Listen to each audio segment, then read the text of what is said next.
Shepard did everything right. More than we could have hoped for. Commander Shepard uncovered the truth. And still, it's not enough. We're at war. No one wants to admit it, but humanity is under attack. But they're sending him to fight Geth. Geth. We both know they're not the real threat. The Reapers are still out there. And it's up to us to stop them. The Council will never trust Cerberus. They'll never accept our help, even after everything humanity has accomplished. But Shepard, they'll follow him. He's a hero, a bloody icon. But he's just one man. If we lose Shepard, humanity might well follow. Then see to it that we don't lose him.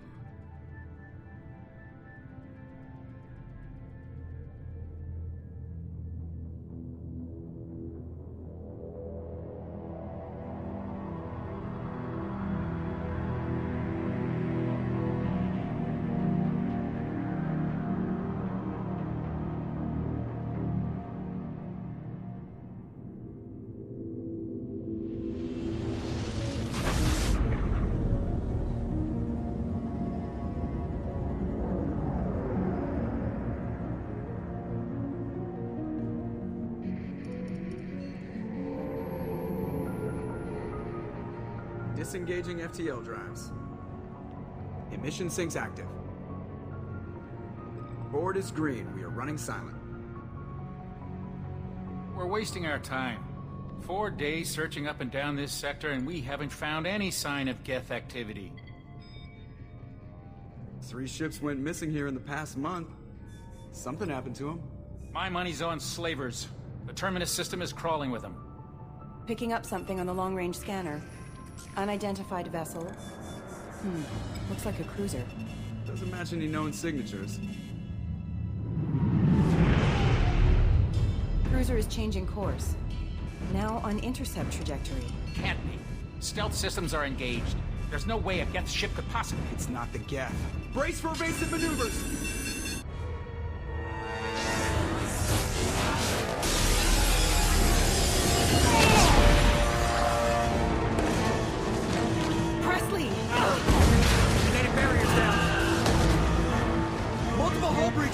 Weapons offline! Somebody get that fire out!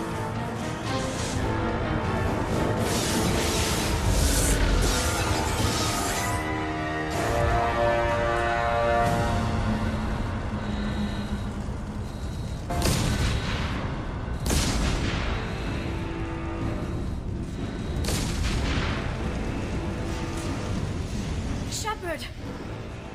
Distress beacon is ready for launch. Will the Alliance get here in time?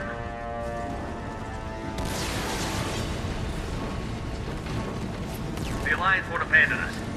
We just need to hold on. Get everyone onto the escape shuttle. Joker's still in the cockpit.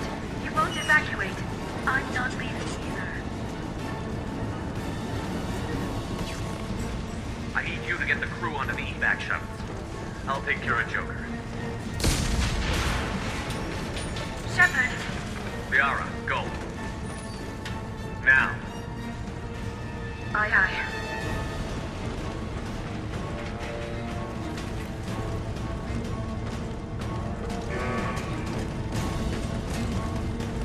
Everybody in! Go, go, go!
get out of here. No, I won't abandon the Normandy! I can still save her! The Normandy's lost. Going down with the ship won't change that. Yeah, okay. Help me up. They're coming around for another attack!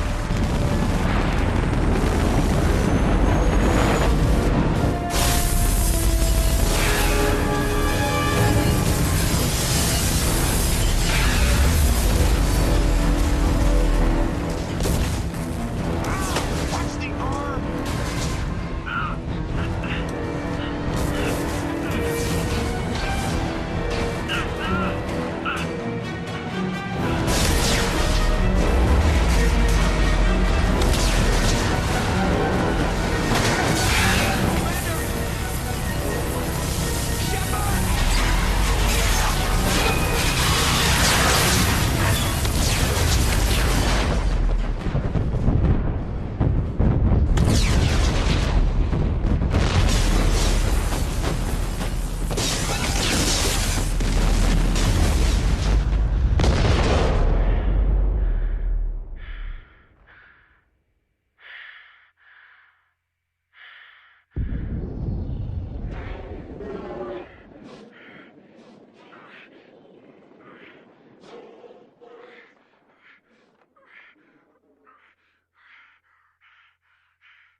Just another routine mission. Why do they always say that before a mission? Of course it's routine. You haven't done anything yet. It's everything that happens along the way. The choices you make, the paths you choose, that turn the routine into anything but. Of course, that's how it started. A routine mission, answering a distress call. And look where that got me. We were testing out the Normandy, Captain Anderson's new ship, when the distress call came in. An Alliance patrol on Eden Prime had been attacked.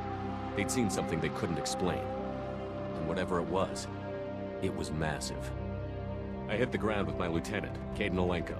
A good kid, loyal, by the book, with a talent for biotics.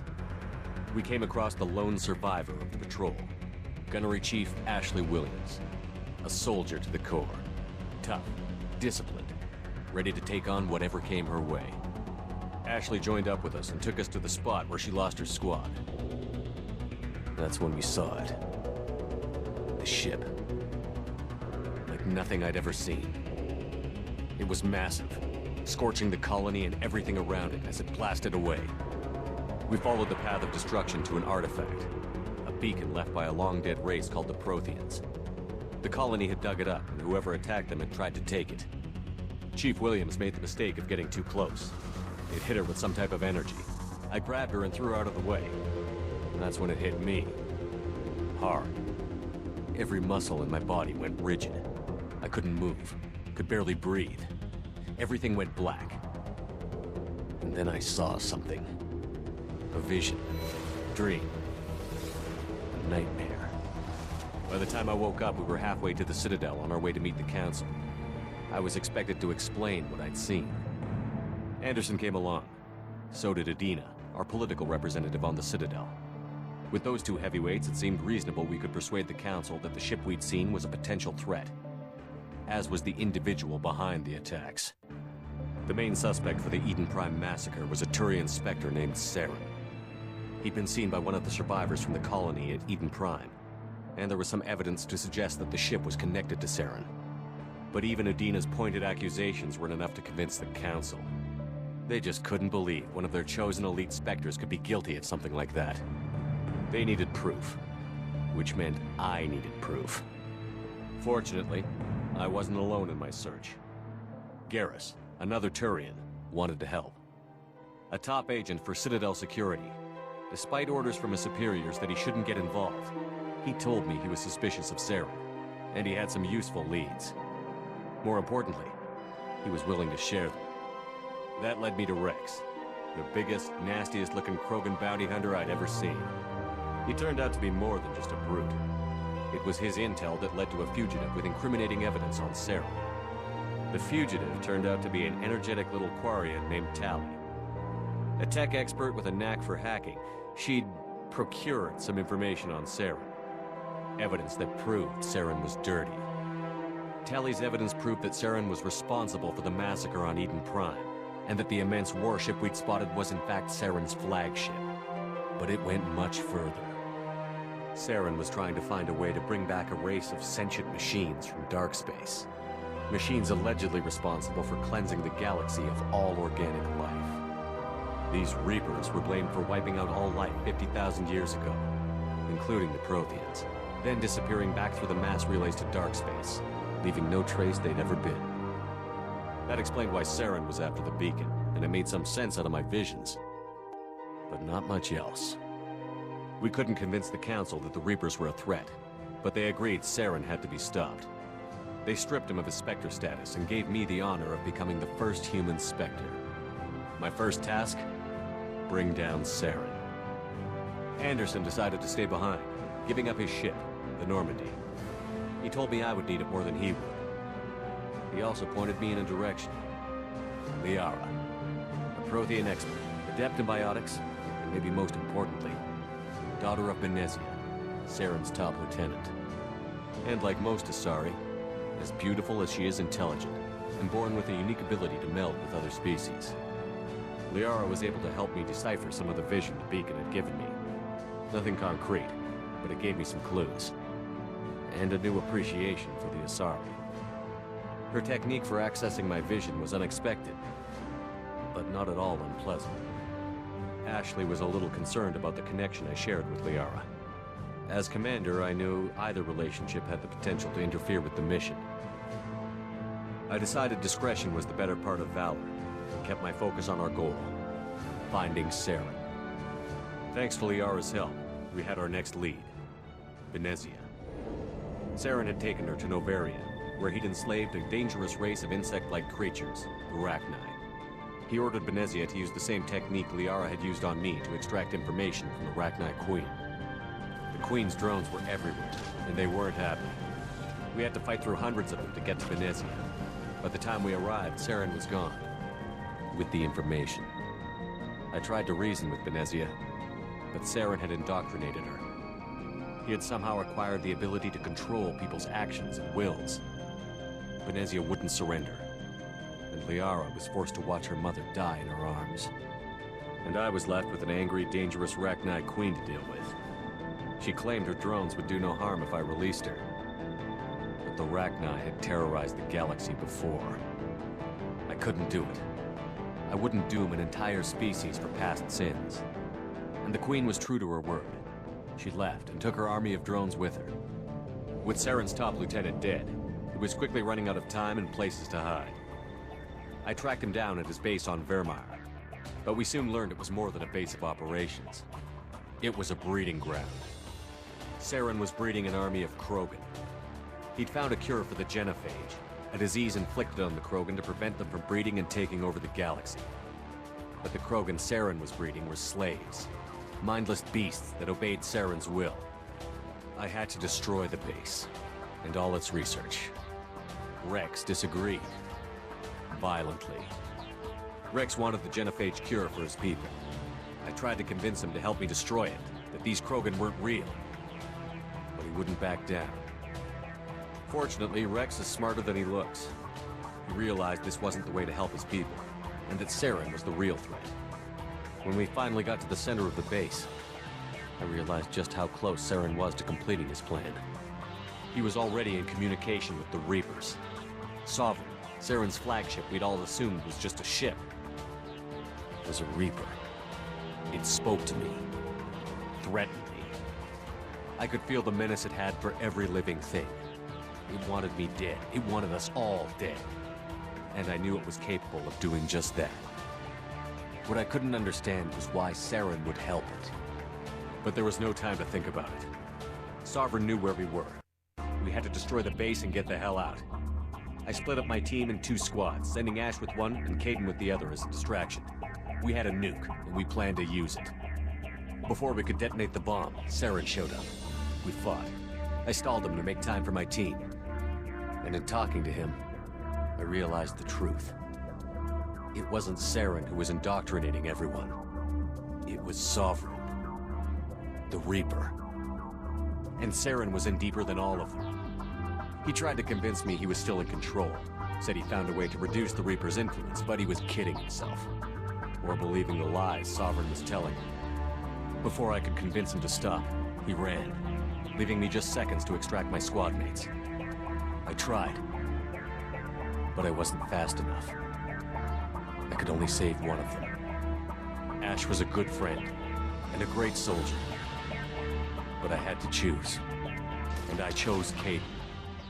That was the last time Saren would slip away from me.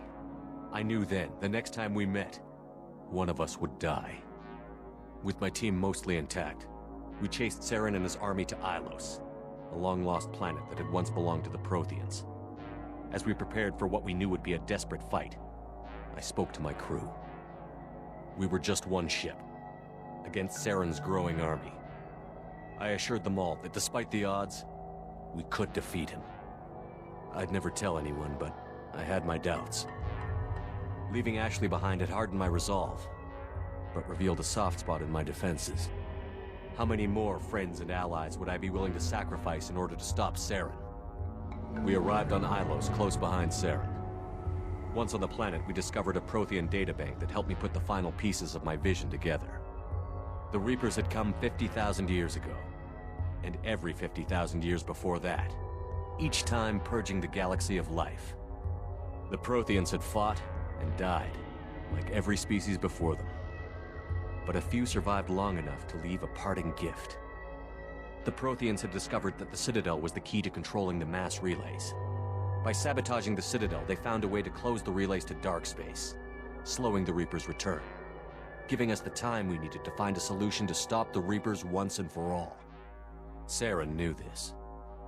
He was leading his army to take control of the Citadel and re-establish the relays to dark space, bringing the waiting Reapers here to destroy us all. We followed him to the Citadel. It was intact, but heavily damaged. He had caught the Council fleets by surprise, and they were only now regrouping. And with Sovereign as his flagship, there was little hope the fleets could counterattack with enough strength to take back the Citadel. But Saren was done running, and I was done chasing. As the Alliance and Citadel fleets battled Saren's army outside, I cornered the Turian bastard in the Citadel tower and confronted him. He died believing that the Reapers would save him. As I fought to regain control of the Citadel, the Council's flagship, the Destiny Ascension, fell under attack. Despite Saren's death, Sovereign and Saren's army continued to fight. The Council was aboard the Destiny Ascension, and they were requesting assistance. But I knew in order to help them, I would have to put our human Alliance fleet in jeopardy. The Council could be replaced. The fleets were needed here and now if we were going to defeat Sovereign. Even with the Citadel back in my control, Saren defeated, and the Normandy leading the combined galactic fleet, the battle against Sovereign, a single Reaper, was relentless. It took the combined fleets of humanity and the other races, but in the end, Sovereign fell. But the costs were immense. While humanity's efforts in the war earned us our first seat on the Council, it was a hollow victory. The Reapers were still out there. I knew the fight was far from over, but as the one who'd led the fight against Saren, I was given new responsibilities. The choice of humanity's first counselor was left for me to decide. On the one hand, Udina, the lifetime politician. Ruthless and ambitious, he would easily navigate the political landmines that would soon be put in front of him. The other choice, Captain Anderson, the career soldier. Tough but fair, but a friend, and someone I could trust. Both great leaders in their own right. Anderson didn't want the job, which was a sure sign he'd be perfect for it. No ambition to get in the way. The war was over, the threat had passed. In time, the Council would rebuild itself. The Citadel could be repaired. Even the pain of lost friends would fade. But none of that mattered if the Reapers were still out there. And if they were all as powerful as Sovereign, we had to find a way to stop them. I had to find a way. I gathered my crew, took my ship, and went in search of answers. Officially, the Council would only say I was assigned to cleanup duty, rooting out any remnants of Saren's army. Just another routine mission.